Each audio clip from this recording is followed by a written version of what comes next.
اللہ اکبر یا رسول اللہ یا رسول اللہ.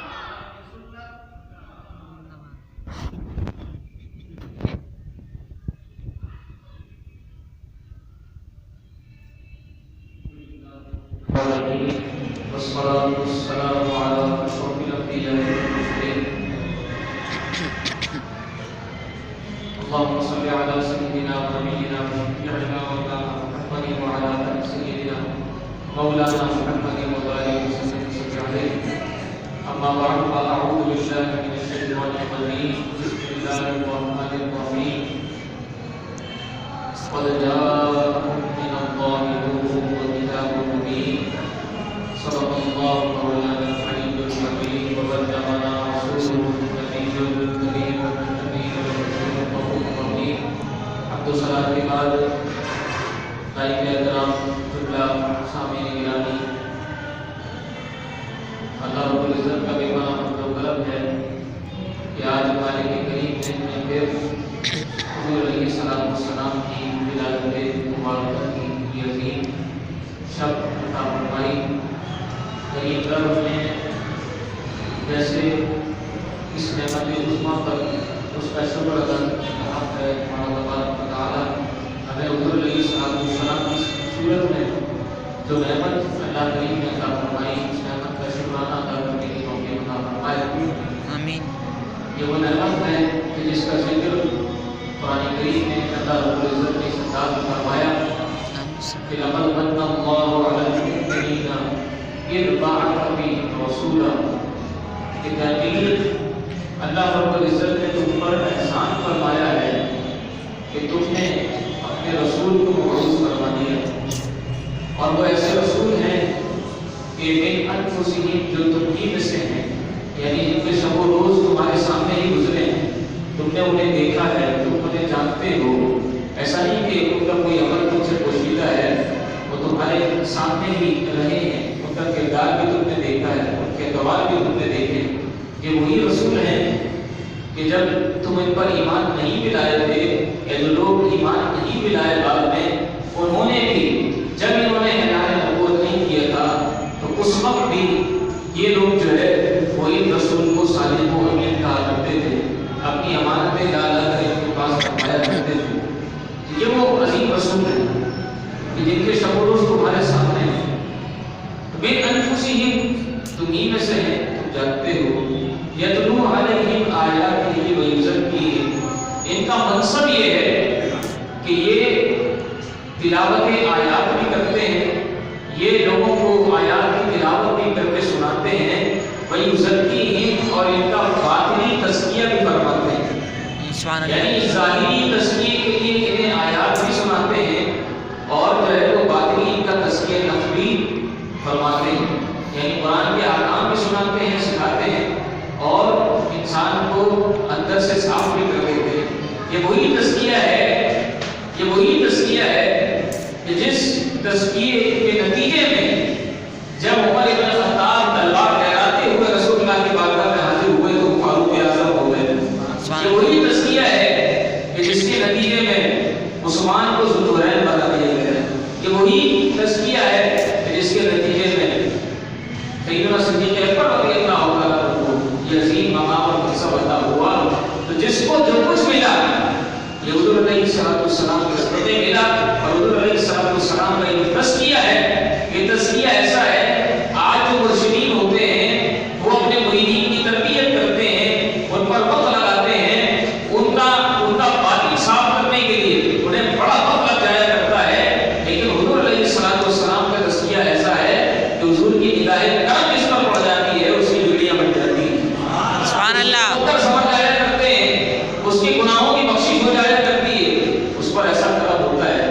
کہا ہے نا کہ تیری ایک نگاہ کی بات ہے میری زندگی کا سفر. حضور علیہ السلام کی نگاہ مبارک ایسی نگاہ ہے کہ اگر وہ نگاہ ہم پر پڑ گئی، ہمارا تزکیہ نفس ہو گیا، بس سمجھیے کہ میرا پار. تو یہ حضور کا منصب ہے، حضور تزکیہ نفس فرماتے ہیں. تو تلاوت آیات بھی کر کے سناتے ہیں، رسول اللہ تزکیہ نفس بھی فرماتے ہیں، ویزکیہم تزکیہ نفس کرتے ہیں، اور ویعلمہم الکتاب والحکمہ لوگوں کو کتاب بھی سکھاتے ہیں اور حکمت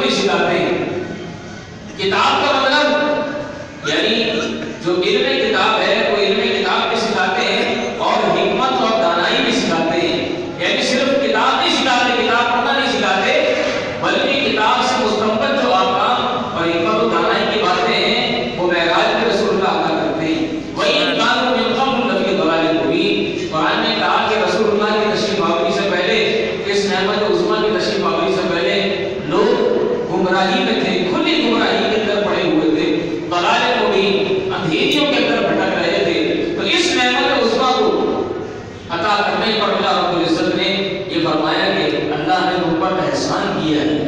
اللہ نے کتنی نعمتیں عطا فرمائی، اللہ نے اس دنیا میں ہمیں کیا کیا نہیں عطا فرمایا۔ اللہ نے ہمیں ہوا عطا فرمائی جس سے جو ہے ہم سانس لیتے ہیں، ہمیں آکسیجن عطا فرمائی، ہم آکسیجن لیتے ہیں، کاربن ڈائی آکسائڈ ہم باہر پھینکتے ہیں، تو جو سانس ہمارے اندر جا رہی ہے یہ بھی اللہ کی نعمت ہے، اور جو سانس باہر آ رہی ہے وہ بھی اللہ کی نعمت ہے۔ اگر یہ آکسیجن اندر نہ جائے ہم تب بھی مر جائیں گے، اور اگر کاربن ڈائی آکسائڈ باہر نہ آئے ہم تب بھی مر جائیں گے۔ اللہ کریم کا ہر سانس پر ہمیں شکر ادا کرنا چاہیے۔ اللہ کریم کتنی نعمتیں، یہ ہوا اللہ کی نعمت، یہ پانی اللہ کی نعمت، اور جناب کیا کچھ اللہ نے اس دنیا میں رکھا ہے۔ جو سورج آج روشنی دے رہا ہے اور گرمائش پہنچا رہا ہے، یہ سورج کا گرمائش پہنچانا بھی اللہ کی نعمت ہے۔ یہ کہیں تو پھل پکا رہا ہوتا ہے، کہیں یہ کیا کیا کرشمہ دکھا رہا ہوتا ہے، کہیں یہ جو برف کے گلیشیئرز ہیں ان کو پگھلا پگھلا کر جو ہے وہ سمندر میں اتار کر پانی کو بڑھا رہا ہوتا ہے۔ تو کیا کیا کام اللہ پاک نے ان مخلوق کے سپرد کیے ہوئے ہیں، اور ساری مخلوق اپنے اپنے کاموں میں لگی ہوئی ہے۔ کہیں دیکھیے آپ چاند نکلتا ہے تو اگر پھل کو پکانا سورج کا کام ہے تو پھلوں کے اندر مٹھاس پیدا کرنا چاند کا کام ہے۔ چاند کی چاندنی پھلوں کے اندر مٹھاس پیدا کر دیتی ہے۔ اور وہ آپ دیکھیے سورج بھی روزے اول سے جب سے ان کی ڈیوٹیز لگی ہیں، جب سے ان کو مقرر کیا ہے، اسی وقت نکلتے ہیں، اسی وقت غروب ہوتے ہیں، ذرا سے بھی کوئی آگے پیچھے نہیں ہوتے۔ چاند کو اس وقت مقرر کر دیا ہے، چاند اس وقت نظر آتا ہے اور پھر اس کے بعد وہ چھپ جایا کرتا ہے۔ ہر چیز کی ڈیوٹی لگی ہے، ہر چیز کا کام اللہ رب العزت نے ہمارے کھانے پینے کے لیے کتنی اشیاء پیدا کی ہے، جانور پیدا کیے، کہ جانوروں سے ہم دودھ دھوتے ہیں، دودھ پی کر بھی ہم جو ہے وہ لطف اندوز ہوتے ہیں، ان سے چیزیں بناتے ہیں، اس سے بھی لطف اندوز ہوتے ہیں، اور پھر انہیں ذبح کر کے ان کا گوشت کھا لیتے ہیں، اس سے بھی لطف اندوز ہوتے ہیں، ان پر سواری کرتے ہیں، اس سے بھی لطف اندوز ہوتے ہیں۔ تو کائنات میں جو کچھ ہے اللہ کریم نے ہمارے واسطے رکھا ہے، لیکن کچھ بھی عطا کر کے یہ نہیں فرمایا کہ ہم نے تم پر احسان کیا ہے۔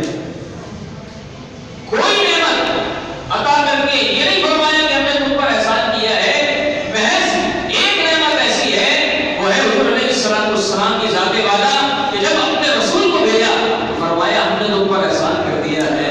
اور واقعی یہ احسان ہے کہ یہ ساری نعمتیں جن کی وجہ سے نعمت بن گئی ہے، یہ اگر ہاتھ آج ہمارے پاس ہیں اور ہم سمجھتے ہیں کہ یہ ہاتھ نعمت ہے، اگر یہ آنکھیں ہمارے پاس ہیں اور ہم سمجھتے ہیں کہ یہ آنکھیں نعمت ہے، اگر یہ سوچنا، یہ دماغ، یہ ذہن ہمارے پاس ہے، یہ کان ہمارے پاس ہے، تو سمجھیے کہ اس نعمت کو نعمت رسول اللہ نے بنایا ہے، ورنہ یہی نعمت ہمارے لیے زحمت بن جاتی ہے۔ یہی زبان ہے، اگر اس سے ہم کفر کہہ دیتے تو یہی زبان ہمارے لیے نعمت کی بجائے زحمت بن جاتی۔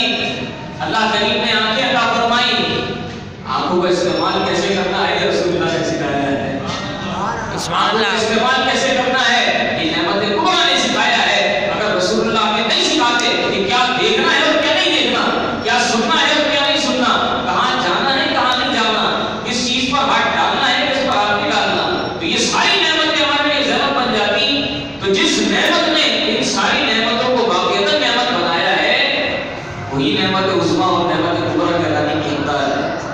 اور یقیناً ایسی نعمت جب عطا فرمائی ہے تو پھر بنتا بھی ہے کہ اللہ احسان کا ذکر فرمائے کہ ہم نے جو ہے وہ تمہیں رسول اللہ کی صورت میں ایسی نعمت عطا فرمائی ہے کہ یہ نعمت دے کر ہم نے تم پر احسان کیا ہے۔ اور فرمایا وَإِن كَانُوا مِن قَبْلُ لَفِي ضَلَالٍ مُبِينٍ، اس سے پہلے تو یہ سارے تاریکیوں میں بھٹک رہے تھے، تاریکیوں میں ظلمتوں میں بھٹک رہے تھے، ایسی ظلمتیں کہ جب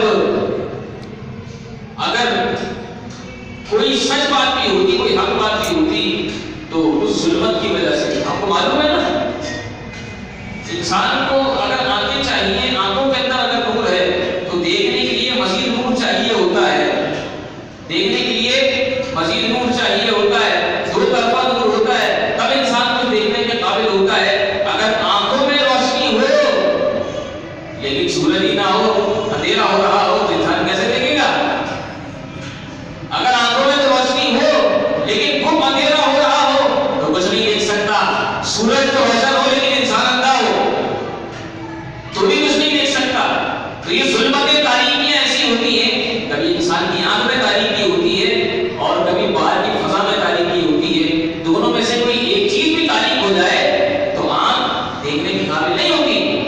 نہیں دیکھ سکتا. تو اللہ کے رسول نے ہمیں وہ روشنی عطا کی ہے. قرآن کریم میں فرمایا کہ یہ اندھیریوں میں بھٹک رہے تھے, ان کی آنکھیں بھی اندھی تھی. اگر باہر کوئی روشنی ان کو نظر بھی آتی تھی لیکن یہ آنکھوں سے ہی اندھے تھے, ان کو کچھ نشہ نظر آتا, تو یہ اندھیریوں کے اندر بھٹکتے کر رہے تھے. جب ہم نے رسول اللہ کو بھیجا, فرمایا قد جاءکم من اللہ نور و کتاب مبین. پہلے تو تم اندھیروں کے اندر بھٹک رہے تھے, لیکن اب تمہارے لیے ہم نے روشنی کا سامان کر دیا ہے. ہم نے اپنی جانب سے تمہارے پاس نور بھیج دیا ہے. سبحان اللہ. فرمایا قد جاءکم من اللہ نور و کتاب مبین. اللہ کی جانب سے تمہارے پاس ایک نور آ گیا, روشن کتاب آ گئی. ہم نے تمہارے پاس نور بھیج دیا ہے. اب تمہاری تاریکیوں کو ہم نے دور کر دیا ہے. اب ظلمتیں چھڑ گئی ہیں. جب رسول اللہ تشریف لائے تو سارا عالم منور ہو گیا, اور وہ برکتیں عطا ہوئی, وہ برکتیں عطا ہوئی. اس وقت زمانہ جاہلیت کے اندر یہ دستور ہوا کرتا تھا, لوگ اپنی بچیوں کو زندہ دفن کر دیا کرتے تھے. جس سال رسول اللہ کی ولادت اقدس ہوئی, اس سال کوئی بچی ہی پیدا نہیں ہوئی. اس سال کوئی بچی ہی پیدا نہیں ہوئی کہ کسی کو دفن کیا جائے. اس سال جسمیاں اولاد ہوئی, سب کے لڑکے پیدا ہوئے. سبحان اللہ. اس سال سب کے لڑکے پیدا ہوئے. درخت پر جو پھل لگے تھے رسول اللہ کی تشریف آوری کے نتیجے میں اور حضور کے صدقے میں وہ پھل پک گئے. جو آتش کدے برسوں سے جل رہے تھے, وہ آتش کدے بجھ گئے. اللہ اکبر. سلطنت ہل گئی, لوگ حیران ہو گئے, یہ کیسا انقلاب برپا ہوا ہے. رسول اللہ کی تشریف آوری سے سارا عالم منور ہو گیا. آج ہم اگر اپنی گلیوں کو روشن کر دیتے ہیں, لوگوں کو یہ بات سمجھ میں نہیں آتی کہ کیسے روشن کر دیا, جو روشن کر دیا, اس کی دلیل کیا ہے, اس کی دلیل کیا ہے. یہ کیا بات ہوئی جناب؟ اللہ رب العزت نے جب حضور علیہ السلام کو بھیجا, یہ آج ہماری چھوٹی چھوٹی یہ چائنا کی لائٹوں کی حیثیت کیا ہے. اللہ رب العزت نے جب اپنے حبیب کو بھیجا تو سارے عالم کو منور کر دیا. سبحان اللہ. تو سارے عالم میں نوری نور چھا گیا, اور تو سارا عالم منور ہو گیا. آج ہم یہ جو لائٹیں لگا رہے ہیں, آج جو روشنیاں کر رہے ہیں, اللہ رب العزت نے وہ جو اجالا کیا تھا اسی کی یاد تازہ کر رہے ہیں. سبحان اللہ. اس اجالے جیسا اجالا کر ہی نہیں سکتے.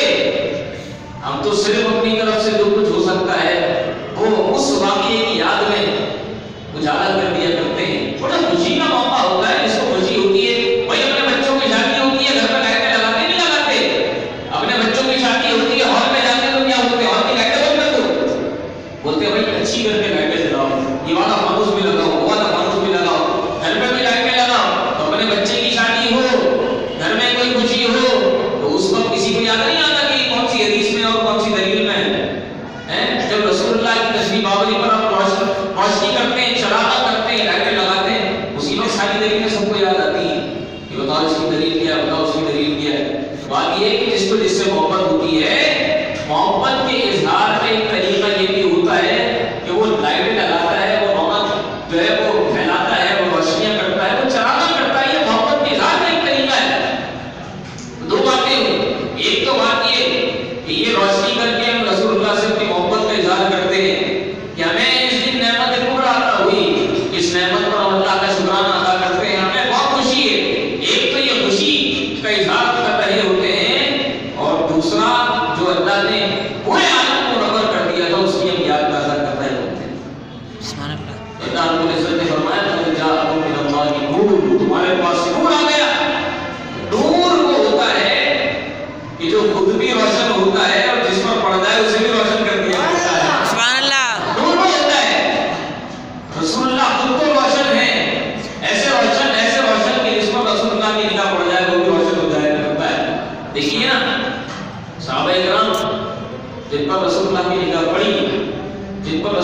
نگاہ پڑی, وہ ایسے روشن اور منور ہو گئے. وہ کہا کسی نے کہ خود ہی نہ تھے جو راہ پر اوروں کے ہادی بن گئے. کیا نظر تھی جس نے مردوں کو مسیحا کر دیا. وہ لوگ جن کے دل مردہ تھے, آج ان کے دل ایسے ہو گئے ہیں جس کے لیے دعا کر دیا کرتے ہیں, جس پر نظر ڈال دیا کرتے ہیں, اللہ تعالیٰ اس کے دل کو بھی زندہ کر دیتا ہے. سبحان اللہ. وہ مسیحا کسی نظر نہیں کر دیا, اور رسول اللہ کی نظر ہے. ٹھیک ہے, رسول اللہ نور ہے, نور خود بھی روشن ہوتا ہے, اور جس پر اس کی تجلیات پڑ جایا کرتی ہیں وہ بھی روشن ہو جایا کرتا ہے. اور آج ہم میلاد منا رہے ہیں. یہ میلاد منانا بھی اللہ رب العزت کا جو حکم ہے اس کی یاد تازہ کرنے کے لیے. فرمایا قد جاءکم من اللہ نور، قد جاءکم تحقیق آ گئے تمہارے پاس. کیا فرمایا؟ آ گئے. عربی میں کہتے ہیں جاء، اردو میں کہتے ہیں آنا، اور فارسی میں کہتے ہیں آمد. کیا کہتے ہیں؟ آمد. لوگ کہتے ہیں کہ جشن آمد رسول کیا ہے؟ تو ان سے بس اتنا کہیے کہ جناب یہ فارسی کی ترکیب ہے، یہ فارسی کے الفاظ ہیں. جشن آمد رسول یہ فارسی کی ترکیب ہے. آپ اردو میں کہہ لیجیے رسول اللہ کی آمد، رسول اللہ کی ولادت، رسول اللہ کی تشریف آوری. تو عربی میں اللہ رب العزت نے جو لفظ استعمال کیا ہے، فارسی میں اس کا ترجمہ آمد بنتا ہے. سبحان اللہ. اور اللہ رب العزت نے ظاہر ہے کہ مقام مدح میں اس کو استعمال کیا ہے. رسول اللہ کی مدح فرماتے ہوئے فرمانے کے لیے اللہ رب العزت نے اس کو استعمال کیا ہے. تو جب مدح کی جاتی ہے، اس کی تعریف و توصیف کی جاتی ہے، جس کی آمد پر خوشیوں کا اظہار کیا جاتا ہے، بس وہ خوشی کا اظہار کرنا ہی تو جشن کہلاتا ہے. تو رسول اللہ کی آمد پر خوشیوں کا اظہار یہ جشن ہے. اور چونکہ رسول اللہ کی تشریف آوری ہے تو اس سے ہوئی آمد، تو یہ بن جاتا ہے جشن آمد رسول. تو جشن آمد رسول تو خود اللہ رب العزت نے اس کا تذکرہ قرآن کریم میں فرمایا ہے. کوئی ہو تو سمجھنے والا، کوئی ہو تو سوچنے والا، کوئی ہو تو محبت کے ساتھ رسول اللہ کی بات کرنے والا، تو پھر اسے قرآن کریم سے ہی وہ سب دلائل بھی مل جایا کرتے ہیں. اسی کا تذکرہ ایک اور جگہ اللہ رب العزت نے فرمایا کہ وَإِذْ أَخَذَ اللَّهُ مِيثَاقَ النَّبِيِّينَ لَمَا آتَيْتُكُم مِّن كِتَابٍ وَحِكْمَةٍ. یہ عالم ارواح میں اللہ رب العزت نے انبیاء کو جمع کیا، انبیاء کی ارواح کو جمع کیا، اور وہاں پر اللہ رب العزت نے فرمایا کہ دیکھو اے گروہ انبیاء، اپنے حبیب کو یاد کروایا جا رہا ہے وہ واقعہ وقیع. اے حبیب یاد کیجئے اخذ اللہ میثاق النبیین، جب اللہ رب العزت نے اپنے انبیاء سے ایک پختہ وعدہ لیا تھا. کس چیز کا وعدہ؟ کس چیز کا وعدہ؟ کہ لما آتیتکم من کتاب وحکمہ، جب میں تمہیں کتاب و حکمت دے چکوں، ثم جاءکم رسول، پھر تمہارے پاس میرے رسول آ جائیں. تو یہاں پر بھی آ جانا، یہاں پر بھی جاءکم کا لفظ ہے. پھر کیا کرنا؟ اپنے رسولوں سے فرمایا کہ لَتُؤْمِنُنَّ بِهِ وَلَتَنْصُرُنَّهُ، تم اپنی نبوت چھوڑ کر، اپنی رسالت چھوڑ کر، اپنے پیغامات چھوڑ کر میرے نبی آخر الزمان پر ایمان لے آنا. سبحان اللہ. اگر تمہارے زمانے میں آ جائے، یعنی موسیٰ کو یہ حکم ہے کہ اگر تمہارے زمانے میں محمد عربی آ جائے تو اپنی نبوت چھوڑ دینا، محمد عربی پر ایمان لے آنا. عیسیٰ کو یہ حکم ہے کہ اگر تمہارے زمانے میں محمد عربی آ جائے تو تم اپنی نبوت چھوڑ دینا اور ان پر ایمان لے آنا. اور نہ صرف ایمان لے کر آنا بلکہ تنصرنا، ان کی مدد بھی کرنا. سبحان اللہ. ان کے پیغام کی اشاعت میں ان کی مدد بھی کرنا. لَتُؤْمِنُنَّ بِهِ وَلَتَنْصُرُنَّهُ. اور پھر اس کی بات صرف کی بات نہیں، اللہ رب العزت نے جب انبیاء کو فرما دیا تو ہم تو تصور بھی نہیں کر سکتے کہ انبیاء اللہ کے حکم کی نافرمانی کریں گے، وہ حکم عدولی کریں گے. ہم تصور بھی نہیں کر سکتے. انبیاء تو وہ مقدس گروہ ہیں، اللہ نے فرما دیا بس فرما دیا، نافرمانی نہیں کرتے. لیکن پھر بھی فرمایا قَالَ أَقْرَرْتُمْ، جو بات میں نے کہی ہے کہ محمد عربی اگر تمہارے زمانے میں آ جائیں تو تم ان پر ایمان لے آؤ گے، ان کی مدد کرو گے. یہ بات جو میں نے کہی ہے أَقْرَرْتُمْ، کیا تم نے اقرار کیا؟ وَأَخَذْتُمْ عَلَى ذَلِكُمْ إِصْرِي، اور یہ بھاری ذمہ میرا تم نے لیا. قَالُوا أَقْرَرْنَا، تو عالم ارواح میں سارے انبیاء نے کہا کہ اللہ ہم نے اقرار کیا. قَالُوا أَقْرَرْنَا، ہم نے اقرار کیا. یہ بات یہاں مکمل ہو جانی چاہیے تھی. اب تو یہ اچھی خاصی بات ہو گئی، اللہ کا حکم ہو گیا، پھر اللہ نے اقرار کا معلوم کیا. انبیاء نے یہ بھی کہہ دیا کہ اللہ ہم نے اقرار کیا. لیکن چونکہ بات حبیب کی ہے، بات ابھی مکمل نہیں ہوئی. فرمایا قَالَ فَاشْهَدُوا، اپنی اس بات پر گواہ بن جاؤ، یعنی ایک دوسرے پر گواہ بن جاؤ. موسیٰ عیسیٰ پر گواہ ہو جائے، عیسیٰ موسیٰ پر گواہ ہو جائے کہ یہاں یہ سب بات ہوئی تھی. فَاشْهَدُوا، گواہ بن جاؤ. وَأَنَا مَعَكُمْ مِنَ الشَّاهِدِينَ، اور میں بھی تمہارے ساتھ گواہوں میں شامل ہوں. سبحان اللہ. اللہ فرما رہا ہے کہ میں بھی تمہارے ساتھ گواہوں میں شامل ہوں. تو اس کا مطلب یہ ہے کہ حبیب علیہ السلام کی آمد کا تذکرہ کوئی چھوٹی بات نہیں ہے، کوئی چھوٹی بات نہیں ہے. اگر کوئی چھوٹی بات ہوتی تو اتنے لوازمات نہ ہوتے. وہاں ہم موجود نہیں تھے، سارے انبیاء موجود تھے. انبیاء کو فرمایا، پھر اقرار کیا، پھر گواہی کا فرمایا، اور پھر یہ بھی فرمایا کہ میں بھی تمہارے ساتھ گواہوں میں شامل ہوں. اس کا مطلب یہ ہے کہ حضور علیہ السلام کی جس نے ولادت کی بات، حضور کی تشریف آوری کی بات، یہ بہت بڑی بات ہے. اور یہ وہ محفل تھی کہ جس محفل میں سارے انبیاء بیٹھے ہوئے تھے، انبیاء کی ارواح ساری موجود تھی. یہ انبیاء سے خطاب ہو رہا تھا. آج ہم سوچیں تو کہ ہم کس محفل میں بیٹھے ہوئے ہیں. ہم تصور تو کریں کہ ہم کس محفل میں بیٹھے ہوئے ہیں. ہم اس محفل کی یاد تازہ کرنے بیٹھے ہوئے ہیں کہ جو محفل عالم ارواح میں اللہ رب العزت نے منعقد کی تھی، اس کے حاضرین انبیاء تھے. آج اللہ نے ہمیں یہ سعادت فرمائی ہے کہ ہم حبیب کے جشن ولادت کا ذکر کرنے کے لیے یہاں موجود ہیں. آج ہم حاضر ہوئے ہیں، وہ انبیاء وہاں موجود تھے. ہم ذرا تصور کریں کہ اللہ نے ہمیں کیا مقام عطا فرما دیا کہ ہم حضور علیہ السلام کے ذکر کو کرنے کے لیے یہاں جمع ہو گئے. اللہ تبارک و تعالی ہماری حاضری کو اپنی بارگاہ عالی منظور مقبول فرمائے. اس نعمت عمرہ سے ہمیں اللہ تبارک و تعالی حصہ عطا فرمائے. حضور علیہ السلام کی رضا عطا فرمائے. حضور کی سیرت پر عمل کرنے کی توفیق عطا فرمائے. ہمارے